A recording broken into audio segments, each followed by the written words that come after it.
हाय दोस्तों, welcome to finance family. आज के वीडियो में आपका बहुत बहुत स्वागत है। आज के वीडियो में करेक्शन के ऊपर डिस्कशन करेंगे कि करेक्शन होता क्या है, ट्रेंड और करेक्शन के बीच में क्या ज़्यादा इम्पोर्टेंट है और आपको किस चीज़ के ऊपर ज़्यादा फोकस करना है। साथ ही साथ करेक्शन में कितनी टाइप्स होती है, जैसे कि time wise correction, price wise correction, complex correction या फिर रनिंग करेक्शन बोल सकते हो आप। और एक बात, ये चार्ट पैटर्न्स जो आप देखते हो, triangle pattern, flag pattern, head and shoulder, cup and handle, उन सब का करेक्शन के साथ क्या लिंक है। और साथ ही साथ फिबोनाची नंबर से हम कैसे पता लगा सकते हैं कि करेक्शन कब ख़त्म हो सकती है या कब शुरू हो सकती है, या फिर जो ट्रेंड चल रहा है वो ट्रेंड ख़त्म कब हो सकता है, उसका पता हम फिबोनाची से लगा सकते हैं। साथ ही साथ जो मूविंग एवरेजेस हम यूज़ करते हैं उसका करेक्शन के साथ क्या लिंक है, और करेक्शन कौन से टाइम फ्रेम पर ख़त्म होती है, ये कितना इम्पोर्टेंट है और क्यों इम्पोर्टेंट है। तो आज का वीडियो अगर आप पूरा देख लेते हो तो मैं गारंटी देता हूँ आपको, करेक्शन से रिलेटेड जो भी डाउट्स है आपके वो पूरे क्लियर हो जाएंगे। तो आज के वीडियो को पूरा ज़रूर देखिएगा। तो चलिए शुरू करते हैं आज के वीडियो को।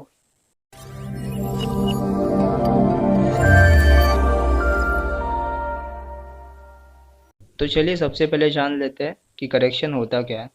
कोई भी अप ट्रेंड में या फिर डाउन ट्रेंड में, दोनों में ही करेक्शन होती है। अगर कोई भी स्टॉक ऊपर जा रहा है या कोई भी प्राइस ऊपर जा रहा है तो उसमें जो करेक्शन आएगी वो नीचे गिरावट होगी। और कोई भी स्टॉक अगर नीचे जा रहा है यानी कि डाउन ट्रेंड में है, उसमें जो करेक्शन आएगी वो एक बाउंस के रूप में है या थोड़ा सा उछाल आ सकता है, उसको हम करेक्शन कहते हैं। मार्केट के अंदर करेक्शन आना काफ़ी ज़्यादा हेल्दी भी है और पॉजिटिव भी है। आप में से बहुत सारे लोग सोच सकते हैं कि करेक्शन तो आती है, जो भी ट्रेडर और इन्वेस्टर है वो ट्रेंड में तो बड़ा एंजॉय करते हैं, उनमें प्रॉफिट्स भी दिखाई देते हैं, लेकिन करेक्शन को थोड़ा सा डरते हैं। ये नहीं करना चाहिए, हमें दोनों को ही बेयर करना चाहिए और दोनों ही पार्ट ऑफ द गेम है। आप में से कुछ लोग ये डिस्कस कर सकते हैं कि आइडियल करेक्शन किसको बोलते हैं, जैसे कि 10%, 20%, 25%, उसको हम आइडियल करेक्शन कह सकते हैं या नहीं। लेकिन ये पॉइंट थोड़ा सा लॉजिकल नहीं है, थोड़ा सा इलॉजिकल है और कुछ हद तक रॉन्ग भी है। और कुछ लोग ये भी बोल सकते हैं कि फिबोनाची नंबर्स जैसे कि 38%, 62%, 78%, ये करेक्शन हो सकती है। तो ये थोड़ा सा लॉजिकल पॉइंट है, लेकिन ये भी कंप्लीट पॉइंट नहीं है। करेक्शन कहाँ पर ख़त्म होती है ये फिबोनाची नंबर्स बता तो सकते हैं, लेकिन एक्यूरेटली हम पॉइंट नहीं कर सकते कि हमारे स्टॉप लॉस काफ़ी छोटे हो जाए और टारगेट काफ़ी बड़ा हो जाए। इसके लिए हमें बाकी इंडिकेटर्स और प्राइस की हेल्प लेनी पड़ती है। आपको हमेशा करेक्शन के लिए तैयार रहना चाहिए। अगर आप स्टॉक मार्केट में इन्वेस्टेड करते हो तो करेक्शन के लिए तैयार होना काफ़ी अच्छी बात होती है। हालांकि आप जो ट्रेंड देखते हो, ट्रेंड जब ख़त्म होता है उसमें कोई साइंस दिखाई देता है कि ट्रेंड ख़त्म हो रहा है और करेक्शन स्टार्ट हो रही है, तो उसमें आपको निकलना है। थोड़ा सा प्रॉफिट आपका कम ले सकता है, लेकिन वहाँ पर आपको निकलना है। आगे आने वाले चार्ट स्टडी में हम ये भी डिस्कशन करेंगे कि टॉप के आसपास ऐसे कौन से साइन दिखाई देते हैं चार्ट पर, जिससे आप पता लगो कि हम निकल सकते हैं वहाँ पर। अब एक बार डिस्कस कर लेते हैं कि ट्रेंड वर्सेस करेक्शन में कौन सा ज़्यादा इंपॉर्टेंट है। आप सब ये बात तो जानते हो, कोई भी स्टॉक अगर ऊपर जा रहा है तो वो अप ट्रेंड है, और कोई भी स्टॉक अगर नीचे जा रहा है तो वो डाउन ट्रेंड है। ऐसे ही हम इसे सिंपल रखेंगे। जो भी स्टॉक अप ट्रेंड में जा रहा है उसमें जो भी फॉल आता है उसको हम करेक्शन कहते हैं, और डाउन ट्रेंड के अंदर जो भी स्टॉक जा रहा है उसके अंदर जो भी बाउंस आएगा उसको भी हम करेक्शन करेंगे। ये करेक्शन हमें टाइम वाइज, प्राइस वाइज भी हो सकती है, लेकिन एक आइडियल करेक्शन हम तभी मानेंगे जब टाइम और प्राइस दोनों पूरे हुए हैं। कोई भी एक ही चीज़ पूरी हुई तो इसे आइडियल नहीं मान सकते। हालांकि किसी केस में टाइम वाइज करेक्शन हो सकती है जाकि प्राइस नीचे ज़्यादा ना गिरे, लेकिन करेक्शन फिर भी पूरी हो जाती है। वो केस थोड़ा सा एक्सेप्शनल है कि प्राइस नीचे नहीं आता और फिर भी करेक्शन पूरी हो जाती है, जिसको हम टाइम वाइज करेक्शन कहते हैं। और रनिंग करेक्शन में भी ऐसा उल्टा होता है कि प्राइस तो ऊपर जाता रहता है लेकिन फिर भी करेक्शन होती रहती है। तो इस चीज़ के ऊपर हम बाद में देखेंगे। पहले ये डिस्कस कर लेते हैं ट्रेंड और करेक्शन में क्या ज़्यादा इंपॉर्टेंट है। आप जितनी भी कोशिश कर लो, अगर आप बुल हो या बियर हो, दोनों में ही आपको ट्रेंड में ही पैसा मिलेगा। यानी कि अगर आप बुल हो तो आपको बाय करके ही पैसा कमा सकते हो, बुल मार्केट में आप शॉर्ट करके कमा नहीं सकते। और उसके एकदम उल्टा बियर मार्केट में आप शॉर्ट करके ही कमा सकते हो, बाय करके कभी कमा नहीं सकते, क्योंकि वो दोनों करेक्शन का पार्ट है।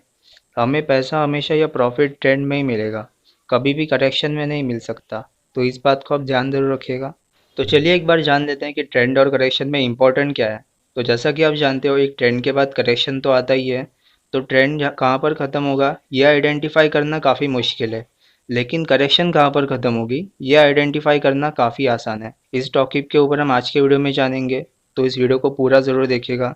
तो चलिए एक एग्जांपल देख लेते हैं। जैसा कि आप चार्ट पर देख रहे हो, यहाँ पर एक स्ट्रॉन्ग अप ट्रेंड बना हुआ है। अप ट्रेंड में दो बार करेक्शन आई है। जो पहली बार करेक्शन आई है वो टाइम वाइज करेक्शन है, और दूसरी बार जो करेक्शन आई है वो प्राइस वाइज करेक्शन है। दोनों ही करेक्शन प्रॉपरली वैलिड है। यहाँ पर भी आप साफ साफ देख सकते हो कि जो प्राइस वाइज करेक्शन आई है, यानी कि दूसरी वाली करेक्शन, यहाँ पर प्राइस हालांकि नीचे गिरा है थोड़ा सा, लेकिन फिर भी कंसोलिडेशन हुआ है नीचे। तो कंसोलिडेशन काफ़ी इंपॉर्टेंट है। हम आइडियल करेक्शन उसे ही मानेंगे जिसमें टाइम और प्राइस दोनों ही इन्वॉल्व हो। कोई भी एक चीज़ इन्वॉल्व होने पर हम प्रॉपर करेक्शन नहीं मान सकते। और एक एग्जांपल देख लेते हैं। ये भी काफ़ी अच्छा अप ट्रेंड था। अप ट्रेंड के बाद करेक्शन आ गई। इसमें भी आप देख सकते हो कि प्राइस थोड़ा सा नीचे आ गया, लेकिन फिर भी हम इसे टाइम वाइज करेक्शन मानेंगे, ना कि प्राइस वाइज करेक्शन। नीचे इसमें कंसोलिडेशन काफ़ी हुई, और अब ये चांसेस दिखाई दे रहे हैं कि करेक्शन ख़त्म हो सकती है। और एक एग्जांपल देख लेते हैं। ये डाउन ट्रेंड का एग्जांपल है। इसमें भी आप टाइम वाइज और प्राइस वाइज करेक्शन देख सकते हो। जो पहली करेक्शन इसमें हुई है वो पूरी तरह से प्राइस वाइज करेक्शन है, यानी कि एक बाउंस आया है। और जो दूसरी करेक्शन हुई है वो टाइम वाइज करेक्शन है, यानी कि ये टाइम बिता चुका है, यहाँ पर एक ही जगह कंसोलिडेट कर चुका है। तो एक चीज़ तो क्लियर हो जाती है कि भले ही अप ट्रेंड हो या डाउन ट्रेंड, दोनों ही टाइम हमें करेक्शन में प्राइस वाइज और टाइम वाइज करेक्शन दिखाई दे सकते हैं। और एक एग्जांपल देख लेते हैं। ये भी एक साफ साफ डाउन ट्रेंड है, लेकिन इसमें तीन बार करेक्शन आ चुकी है, और ये तीनों करेक्शन टाइम वाइज करेक्शन है। प्राइस इसमें ज़्यादा नीचे नहीं आया करेक्शन के टाइम, लेकिन टाइम काफ़ी बिता चुका है ये। तो करेक्शन और ट्रेंड के बीच में आपको करेक्शन को ज़्यादा ध्यान रखना है। हालांकि आप ट्रेंड से ही पैसा कमा सकते हो, प्रॉफिट कमा सकते हो, लेकिन करेक्शन पे आपको फोकस ज़्यादा रखना है। आप में से जो भी लोग इलियट थियरी या न्यू वेव थियरी जानते होंगे, न्यू वेव थियरी के अंदर टोटल 13 कैरेक्टर्स हैं, जिसमें इम्पल्स के लिए टोटल 2 कैरेक्टर्स हैं, और बाकी के 11 कैरेक्टर्स करेक्टिव फेज के लिए। यानी कि कोई भी स्टॉक अगर ऊपर जा रहा है तो ऊपर जाने में इम्पल्स वेव फॉर्म होती है, तो उस इम्पल्स वेव के लिए 2 कैरेक्टर रखे गए हैं। और जो नीचे आने वाली फेज है, यानी कि करेक्टिव फेज, उसके अंदर टोटल 11 कैरेक्टर्स रखे गए हैं। तो इलियट वेव थियरी और नियो वेव थियरी के अंदर भी करेक्शन को इम्पोर्टेंस ज़्यादा दी हुई है। वो काफ़ी बड़ी थियरी है, काफ़ी ज़्यादा लोग इसे इस्तेमाल करते हैं। यूएस के अंदर सबसे पहले फॉर्म हुई थी, और काफ़ी पॉपुलर भी है और रिलायबल भी है। टेक्निकल एनालिसिस के अंदर आप मान सकते हो कि यह सबसे एडवांस पार्ट है सीखने के लिए, और इसके अंदर भी करेक्शन को ही ज़्यादा इंपॉर्टेंस दी हुई है। तो हमें भी करेक्शन के ऊपर ज़्यादा इंपॉर्टेंस देना है, ना कि ट्रेंड के ऊपर। ट्रेंड तो मिल ही जाएगा उसके बाद। चलिए एक बार जान लेते हैं कि करेक्शन में कितनी टाइप्स होती है, यानी कि टाइप्स ऑफ करेक्शन। जैसा कि आप जानते हो, प्राइस वाइज करेक्शन और टाइम वाइज करेक्शन तो होती है। साथ ही साथ एक करेक्शन होती है, कॉम्प्लेक्स करेक्शन और रनिंग करेक्शन। तो एक बार टाइम वाइज करेक्शन और प्राइस वाइज करेक्शन के बारे में पहले डिस्कस कर लेते हैं। बाद में हम करेक्शन के और दो टाइप्स के बारे में भी डिस्कशन करेंगे। तो टाइम वाइज करेक्शन और प्राइस वाइज करेक्शन में सबसे बड़ा डिफरेंस तो ये होता है कि करेक्शन जब भी आती है तब प्राइस नीचे आता है, और दूसरे वाले केस में टाइम ज़्यादा बिताता है, प्राइस ज़्यादा नीचे नहीं आता। हालांकि आप ये बात जान सकते हो कि प्राइस वाइज करेक्शन अगर हो रही है तो उसके अंदर भी टाइम लगाना ज़रूरी है, और टाइम वाइज करेक्शन हो रही है तो उसके अंदर भी प्राइस लगाना ज़रूरी है, यानी कि प्राइस का नीचे आना ज़रूरी है। तो इस बात को आप ज़रूर नोट कीजिएगा कि कोई भी करेक्शन अगर होती है तो उनमें दोनों के कॉम्बिनेशन के साथ होती है। ये नहीं हो सकता कि प्राइस नीचे आ गया और फिर वी शेप रिकवरी भी आ गई और चल पड़ा। कुछ केसेस एक्सेप्शन हो सकते हैं, लेकिन ज़्यादातर केस में टिका नहीं करता। और ये चीज़ भी पॉसिबल नहीं है कि प्राइस बिल्कुल भी नीचे ना आए और टाइम बिता चुके एक ही रेंज में और करेक्शन भी पूरी हो जाए, तो वो चीज़ भी पॉसिबल नहीं है। तो सबसे पहले हम प्राइस वाइज करेक्शन के बारे में डिस्कस कर लेते हैं कि प्राइस वाइज करेक्शन होती क्या है। जैसा कि आप चार्ट पर देख रहे हो, ये एक अप ट्रेंड था और बाद में करेक्शन आ गई। करेक्शन के अंदर प्राइस नीचे आ गया। टाइम हालांकि ये बीता चुका है, थोड़ा नीचे कंसोलिडेट कर चुका है, लेकिन फिर भी हम इसे प्राइस वाइज करेक्शन मानेंगे, क्योंकि अगर हम टॉप से गिनेंगे तो प्राइस काफ़ी नीचे आ चुका है, और नीचे कंसोलिडेशन भी ज़रूरी है, यानी कि एक आइडियल करेक्शन है जिसमें प्राइस और टाइम दोनों ही बिता चुका है। तो आप इसे ज़रूर ध्यान रखिएगा। प्राइस वाइज करेक्शन का और एक एग्जांपल देते हैं। ये भी प्रॉपर एक प्राइस वाइज करेक्शन है। इसमें भी प्राइस नीचे आ गया, करेक्शन भी कर रहा है, और बाद में इसमें अपमूव भी आ गई। तो ये भी एक प्राइस वाइज करेक्शन है। तो और एक चार्ट देख लेते हैं टाइम वाइज करेक्शन के लिए। हालांकि आप इसमें देख सकते हो कि टाइम वाइज बिता चुका है ये, एक ही जगह पर कंसोलिडेट भी कर रहा था, करेक्शन भी पूरी हो गई और उसके बाद अपमूव भी आ गई। लेकिन फिर भी आप अगर टॉप से आप गिनोगे कि प्राइस नीचे आ चुका है, तो इसमें एक बात तो पता लगती है कि टाइम वाइज करेक्शन में प्राइस भी नीचे आना ज़रूरी है और प्राइस वाइज करेक्शन में टाइम भी बिताना ज़रूरी है। दोनों ही करेक्शन एक में से जुड़े हुए हैं, लेकिन कौन सा ज़्यादा होता है उसमें हम डिपेंड करेंगे कि टाइम वाइज ज़्यादा लगाना है या प्राइस वाइज करेक्शन है। तो टाइम वाइज करेक्शन और प्राइस वाइज करेक्शन एक बेसिक डिफरेंस तो यही है कि वॉलेटिलिटी सबसे ज़्यादा रहती है प्राइस वाइज करेक्शन में। टाइम वाइज करेक्शन के अंदर वॉलेटिलिटी थोड़ी सी कम रहती है, यानी कि उतार चढ़ाव आपको कम दिखाई देगा। और प्राइस वाइज करेक्शन में ज़्यादा होगा थोड़ा वॉलेटिलिटी। उसके बाद आपको रिटर्न्स भी थोड़ा ज़्यादा मिल सकते हैं, लेकिन लॉन्ग टर्म के अंदर टाइम वाइज करेक्शन ज़्यादा रिलायबल है बजाय कि प्राइस वाइज करेक्शन के। तो अगर आप टाइम वाइज करेक्शन और प्राइस वाइज करेक्शन के बीच में और अच्छे चार्ट देखना चाहते हो तो डिस्क्रिप्शन में दी हुई लिंक पे क्लिक कर सकते हो। आपको बहुत सारे चार्ट मिलेंगे, उसमें पीडीएफ भी डाउनलोड कर सकते हो और ऑफलाइन चार्ट भी देख सकते हो। तो डिस्क्रिप्शन में लिंक को जरूर क्लिक कीजिएगा। ये वीडियो ख़त्म होने के बाद आपको बहुत सारे चार्ट्स मिलेंगे जिससे आप स्टडी भी कर सकते हो अपने रेफरेंस के लिए। तो चलिए चार्ट पैटर्न के बारे में डिस्कस कर लेते हैं कि चार्ट पैटर्न और करेक्शन का क्या रिलेशन है। तो एक बार ट्रायंगल पैटर्न देख लेते हैं। आपने ट्रायंगल पैटर्न काफ़ी बार यूज़ भी किया होगा। अप ट्रेंड और डाउन ट्रेंड में दोनों टाइम ये ट्रायंगल पैटर्न नज़र आता है। काफ़ी बार आपने यूज़ किया होगा, ये देख भी लिया होगा। तो एक बार इसको देख लेते हैं एक बार। और जो भी पैटर्न है बाकी पैटर्न्स यानी कि rectangle pattern, cup and handle, head and shoulder, flag pattern, rectangle, U shape pattern, जो भी आप नाम गिनवा सकते हो, हर एक पैटर्न करेक्शन है। अगर पैटर्न फॉर्म हो रहा है तो इसका साफ साफ मतलब है कि करेक्शन हो रही है। अगर पैटर्न फॉर्म हो रहा है और करेक्शन नहीं हुई, ये चीज़ पॉसिबल नहीं है। पैटर्न फॉर्म हो रहा है तो इसका मतलब करेक्शन भी हो रही है। बिना करेक्शन के पैटर्न फॉर्म ही नहीं हो सकता। यह चीज़ ऑलमोस्ट इम्पॉसिबल है। तो एक बार ट्रायंगल पैटर्न देख लेते हैं। तो जैसा कि आप स्क्रीन पर देख रहे हो, ये ट्रायंगल पैटर्न का एक प्रॉपर एग्जांपल है। यहाँ पर आप देख सकते हो कि ट्रायंगल पैटर्न में काफ़ी बार ये ऊपर भी नीचे भी टच कर चुका है। मूविंग एवरेजेस यहाँ पर नज़दीक आ चुके हैं। अगर आप हमारे बुलेटिन का वीडियोस रेगुलर फॉलो करते हो तो आप जान चुके होंगे कि मूविंग एवरेजेस का क्लोज आना कितना ज़रूरी है। इस वीडियो के अगले सेक्शन में यानी कि कुछ मिनट बाद हम मूविंग एवरेज के ऊपर भी डिस्कशन करेंगे, तो इसे पूरा ज़रूर देखिएगा। और अगर आप और भी ट्रायंगल पैटर्न और भी पैटर्न्स जानना चाहते हो तो डिस्क्रिप्शन में दी हुई लिंक को क्लिक कर सकते हो। ये वीडियो ख़त्म होने के बाद आपको बहुत सारे चार्ट्स नज़र आएंगे जिसको आप स्टडी पर्पज़ के लिए यूज़ कर सकते हो। साथ ही साथ आप उसमें एक पीडीएफ भी डाउनलोड कर सकते हो जिससे आप ऑफलाइन भी चार्ट्स देख सको। रेक्टेंगल पैटर्न का भी एक चार्ट देख लेते हैं। ये रेक्टेंगल पैटर्न फॉर्म हो रहा है चार्ट में, इसका ब्रेकआउट भी आ गया, थोड़ा ऊपर भी निकल चुका है। इसमें भी आप साफ साफ देख पा रहे हो कि टाइम वाइज करेक्शन हुई है। ये प्राइस वाइज करेक्शन नहीं है, टाइम वाइज करेक्शन है।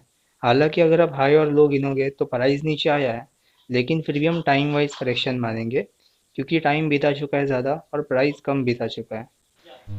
तो रेक्टेंगल पैटर्न के ऊपर और एक चार्ट देख लेते हैं। ये भी एक टिपिकल एग्जांपल है रेक्टेंगल पैटर्न के लिए। इसमें भी आप साफ साफ देख पा रहे हो कि टाइम वाइज करेक्शन हुई है यहाँ पर। प्राइस वाइज करेक्शन ये नहीं है, पूरी तरह से टाइम वाइज करेक्शन है। तो जो भी पैटर्न आप गिन सकते हो, हर एक पैटर्न में करेक्शन होती है। तो एक बार फिबोनाची नंबर्स के बारे में भी जान लेते हैं। आप यहाँ पर कमेंट में बता सकते हो कि कौन सा पार्ट आपको सबसे इंटरेस्टिंग लगा, कौन सा पार्ट आपका सबसे ज़्यादा फेवरेट है। तो चलिए एक बार फिबोनाची नंबर्स के बारे में डिस्कस कर लेते हैं।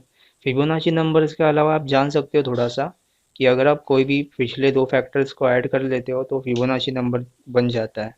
यहाँ पर आप स्क्रीन पर देख पा रहे हो कि 1, 2, 3, 5, 8, 13 ये सब फिबोनाची नंबर्स हैं।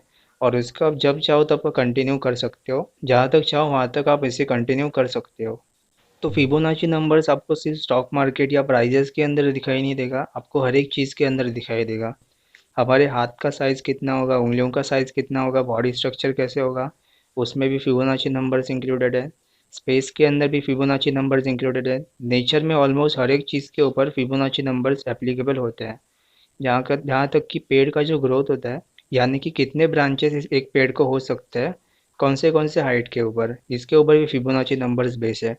आप यहाँ पर वीडियो पॉज करके देख सकते हो कि ब्रांचेस किस तरह उगते हैं पेड़ में।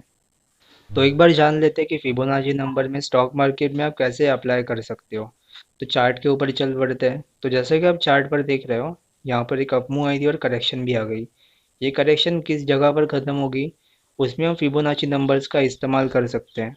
हालांकि ये उतने एक्यूरेट नंबर्स नहीं है, पूरी तरह से हम एक्यूरेट नहीं मान सकते, लेकिन 80 to 90% चांसेस में काम करते हैं, जो कि काफ़ी अच्छा है। 10% में हालांकि स्टॉप लॉस हिट करवा दे, लेकिन अगर आपको रिस्क का रिवॉर्ड रेशो काफ़ी अच्छा है तो फिबोनाची नंबर्स अच्छे से काम कर सकते हैं। अगर आप बाकी पैटर्न्स, मूविंग एवरेजेस और बाकी इंडिकेटर्स के आप अगर यूज़ करते हो तो फिबोनाची नंबर्स काफ़ी इस्तेमाल कर सकते हैं। तो और एक चार्ट देख लेते हैं। ये भी इसमें अप मूव आई थी और बाद में करेक्शन भी आ गई। करेक्शन में हालांकि फिबोनाची नंबर्स के एकदम एक्यूरेट ख़त्म हुआ है। फिबोनाची नंबर्स का सबसे पहले इस्तेमाल स्टॉक मार्केट में आर एन इलियट के द्वारा किया गया था। आर एन इलियट वही है जिन्होंने इलियट थियरी का आविष्कार किया हुआ है।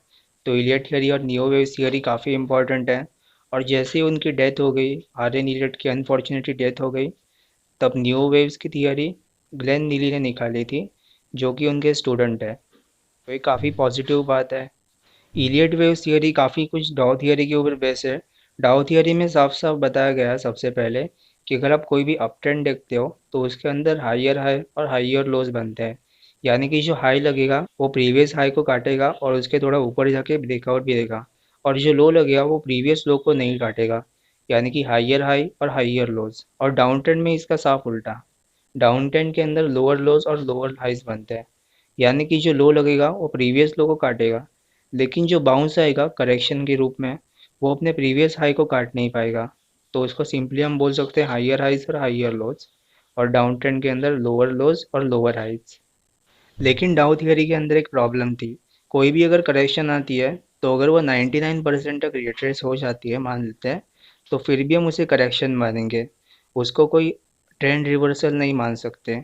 लेकिन ये कब तक ट्रेंड रिवर्सल हो सकता है? हमारा तो पूरा अप मूव निकल जाएगा, प्रॉफिट भी निकल जाएगा। इस चीज़ को सबसे पहले सॉल्व किया था इलियट वेव थियरी के अंदर। उसके अंदर फिबोनाची नंबर्स को इस्तेमाल किया गया था, और फिबोनाची नंबर्स के द्वारा हम पता लगा सकते हैं कि कोई भी स्टॉक कितना नीचे आ चुका है और कब उसकी करेक्शन बढ़ सकती है और डाउन ट्रेंड या बड़ा वाला करेक्शन शुरू हो सकती है। कोई भी टूल और इंडिकेटर आप ले लो, वो बड़े टाइम फ्रेम पर यानी कि मंथली टाइम फ्रेम पर, वीकली टाइम फ्रेम पर ज़्यादा अच्छे से काम करेंगे बजाय कि छोटे टाइम फ्रेम पर। डेली टाइम फ्रेम पर भी काम कर सकते हैं, लेकिन अगर आप बहुत छोटा चार्ट ले लेते हो, जैसे कि 5 मिनट, 3 मिनट या 1 मिनट का चार्ट, या और अलग अलग सॉफ्टवेयर जो थोड़े से एडवांस होते हैं उसमें छोटे चार्ट्स और भी आते हैं, जैसे कि 30 सेकेंड्स, 2 सेकेंड्स, 5 सेकेंड्स, तो उसके अंदर थोड़ा काम करना मुश्किल है। लेकिन बड़े चार्ट के अंदर वो अच्छे से काम करता है। कोई भी आप टूल ले सकते हो, फिबोनाची ले सकते हो या अलग अलग इंडिकेटर्स बड़े टाइम फ्रेम के अंदर काफ़ी अच्छे से काम करेंगे। तो और एक फिबोनाची का चार्ट देख लेना जो कि डाउन ट्रेंड में काम कर रहा है। आप यहाँ पर देख सकते हो कि स्टॉक नीचे गिरा जा रहा था और एक बाउंस आ गया। ये बाउंस जो यहाँ पर ख़त्म हुआ है वो भी एक फिबोनाची नंबर है। और एक बात बता देता हूँ कि फिबोनाची नंबर्स के अंदर जो 61.8% की रिट्रेसमेंट होती है वो सबसे बेहतरीन मानी जाती है रिट्रेसमेंट के लिए, करेक्शन ख़त्म होने के लिए। और वही नंबर हमें ज़्यादातर नेचर में भी दिखाई देता है। तो इस चीज़ को आप नोट ज़रूर कीजिएगा, और चाहे तो आप इसे लिख ले सकते हैं। और अगर आपको कोई भी डाउट है इसके रिगार्डिंग तो मुझे कमेंट में ज़रूर बताइएगा। मैं ज़रूर कोशिश करूँगा आपको आंसर देने के लिए। और भी अगर आप फिबोनाची रिलेटेड से चार्ट देखना चाहते हो तो डिस्क्रिप्शन में दी हुई लिंक को क्लिक कर सकते हो। वहाँ पर आपको बहुत सारे चार्ट्स मिलेंगे एजुकेशनल पर्पज़ के लिए। तो चलिए इस वीडियो के और लास्ट के जो दो पार्ट हैं कि करेक्शन में मूविंग एवरेजेस का इस्तेमाल कहाँ पर होता है और टाइम फ्रेम कितना इंपॉर्टेंट है करेक्शन को पूरा होने के लिए, इन दो पार्ट्स के बारे में डिस्कशन कर लेते हैं। तो सबसे पहले मूविंग एवरेजेस के बारे में डिस्कशन करेंगे। तो मूविंग एवरेज जैसा कि आप जानते हो, आप क्रॉस ओवर भी यूज़ करते रहेंगे। जब प्राइस उसे थोड़ा ऊपर या क्लोजिंग या नीचे की क्लोजिंग, 200 EMA के ऊपर की क्लोजिंग, आप ये सब इस्तेमाल करते होंगे। लेकिन ये सही तरीका नहीं है। आपको मूविंग एवरेजेस साथ में इस्तेमाल करना है। आप 50 EMA, 100 EMA और 200 EMA को मिक्स करके यूज़ कर सकते हो। और एक बात जो मैं बताने जा रहा हूँ उसे ध्यान से सुनिएगा। हर एक करेक्शन अपने 200 EMA या उसके आसपास ही ख़त्म होती है। और एक बार रिपीट करता हूँ, हर एक करेक्शन अपने 200 EMA के आसपास ही ख़त्म होती है किसी ना किसी टाइम फ्रेम पर। अब टाइम फ्रेम का मतलब है 1 hour, 2 hour, 1 week, 1 month, 1 day, अलग अलग टाइम फ्रेम हो सकता है। और उस टाइम फ्रेम के अलग अलग टाइम फ्रेम में अलग अलग मूवमेंट आ सकती है, और बहुत सारा टाइम भी लग सकता है करेक्शन को पूरा होने में। इसकी चर्चा हम बाद में करेंगे, लेकिन हम देख लेते हैं कि मूविंग एवरेजेस काम कैसे करते हैं करेक्शन के टाइम। अगर आप हमारे एसएम बुलेटिन का वीडियोस रेगुलर देखते होंगे तो आप ये चीज़ तो समझ गए होंगे कि करेक्शन तभी ख़त्म होती है जब मूविंग एवरेजेस स्क्वीज़ हो जाते हैं। यानी कि मूविंग एवरेज जैसे स्क्वीज़ हो गए हैं और उसके बाद जो ब्रेकआउट आएगा अच्छे कैंडल और एक अच्छे बॉलीजन ब्रांड के ब्रेकआउट के साथ, तभी हम मानेंगे करेक्शन पूरी हो गई है। और एक चार्ट देख लेते हैं जहाँ पर करेक्शन तो हुई थी लेकिन करेक्शन वो फेल हो गई। तो ये चार्ट में जैसा कि आप देख रहे हो कि करेक्शन हो गई, प्राइस वाइज करेक्शन, और यहाँ से डायरेक्ट ऊपर आ गया। इस करेक्शन प्रॉपर इसलिए नहीं मानेंगे कि नीचे कंसोलिडेशन होना ज़रूरी है। टाइम वाइज करेक्शन और प्राइस वाइज करेक्शन में हम बता चुके हैं कि टाइम और प्राइस दोनों का पूरा होना ज़रूरी है। कोई भी अगर एक चीज़ पूरी होती है तो हम उस करेक्शन को वैलिड नहीं मानेंगे। हम उस करेक्शन को तभी वैलिड मान सकते हैं जब टाइम और प्राइस दोनों पूरे हो। एक ही पैटर्न अगर कोई पूरा होता है या सिर्फ टाइम पूरा होता है, सिर्फ प्राइस पूरा होता है, तब हम उसे वैलिड नहीं मानेंगे। वो करेक्शन नकली हो सकती है या वो दोबारा पलटी मार सकता है। तो एक बार टाइम फ्रेम के बारे में डिस्कस कर लेते हैं कि कौन सी करेक्शन अगर कितने टाइम फ्रेम पर आ रही है तो कितना टाइम लग सकता है करेक्शन को पूरा होने में। ये थोड़ा सा कॉम्प्लेक्स होगा तो इसे ध्यान से ज़रूर सुनिएगा। अगर कोई भी स्टॉक 1 आवर के टाइम फ्रेम पर करेक्शन कर रहा है, इसका मतलब है कोई भी प्राइस अगर 1 आवर के टाइम फ्रेम पर करेक्शन ले रही है और अपने 200 EMA को टच कर चुकी है 1 आवर के टाइम फ्रेम पर, तब उस करेक्शन को पूरा होने में 1 डेढ़ महीना तो लगना ही चाहिए, और ज़्यादा से ज़्यादा 3 महीने भी लग सकते हैं। लेकिन अगर कोई भी करेक्शन 1 महीने से पहले ही पूरी हो जाती है, तब हम इस करेक्शन को वैलिड नहीं मानेंगे। भले ही मूविंग एवरेजेस स्क्वीज हो चुके हो, भले ही करेक्शन पूरी हो चुकी हो, लेकिन तब भी उस करेक्शन को वैलिड नहीं माना जाएगा। और एक टाइम फ्रेम के बारे में डिस्कस कर लेते हैं जो कि है 2 आवर का टाइम फ्रेम। अगर कोई भी स्टॉक 2 आवर के टाइम फ्रेम पर करेक्शन कर रहा है, यानी कि 2 आवर के टाइम फ्रेम पर 200 EMA पर सपोर्ट ले रहा है और वहाँ पर कंसोलिडेट कर रहा है, तब उस करेक्शन को पूरा होने में मिनिमम 2-3 महीने या 2 ढाई महीने तो लगने ही चाहिए।